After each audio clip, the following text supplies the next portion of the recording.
Okay, in this video we're going to be looking at the average true range. It is a good volatility indicator in the stock market. To calculate the average true range, we first need to calculate the true range. The true range is a simple equation. It is the greatest of the three possibilities.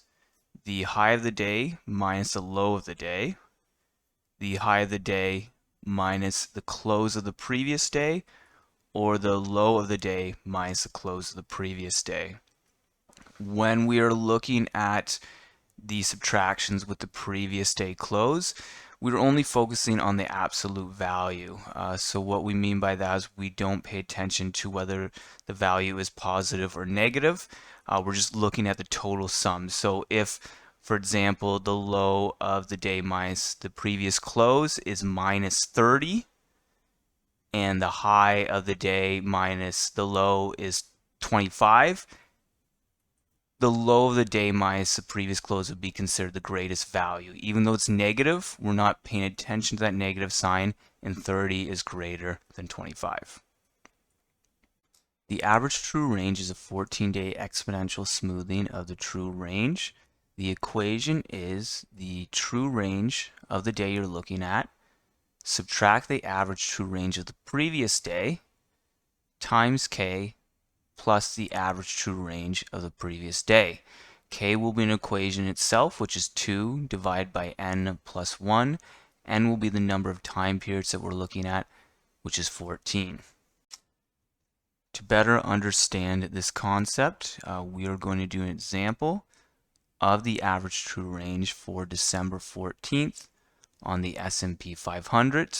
This is a list of all the highs, lows, and closing prices of the S&P 500 from November 26th to December 28th. And this here is the average true range, and we're going to look to calculate this point. So first we'll need to calculate the true range. To calculate the true range of December the 14th, we'll have to consider three values. The high of December 14th, which is $3,697.61. The low for December 14th, which was $3,645.84. And the previous close, which is the close of December 11th, and that amount is $3,663.47. We're going to subtract the high from the low. We're going to subtract the high from the previous close, and we're going to subtract the low from the previous close. Remember, we're only going to be looking at absolute values. If you see here this calculation, it should be negative 17.63, but because we're focusing on absolutes, it's 17.63.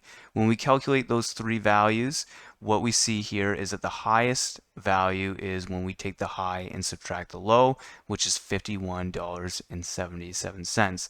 This will be our true range for December 14th. Now that we have the true range, we'll be able to calculate the average true range. If you remember, the equation for the average true range is the true range minus the previous period's average true range times k plus the previous period's average true range. The average true range of the previous period is $36.92, so this is the average true range of December the 11th, which was the previous close. So we're going to subtract the true range from the average true range. The sum that we get is $14.85. We are all now going to times that by k. K is 2 divided by n plus 1. I apologize, I forgot to put the division symbol here. And that's going to equal 0.13333. And once again, n is 14 because we are doing a 14-day smoothing average. So 14.85 times 0.1333 is 1.98, and then we're going to add the previous period's average true range, which is once again $36.92. This gives us the average true range of $38.90, and if you look at the average true range for December 14th, it lines up with that value.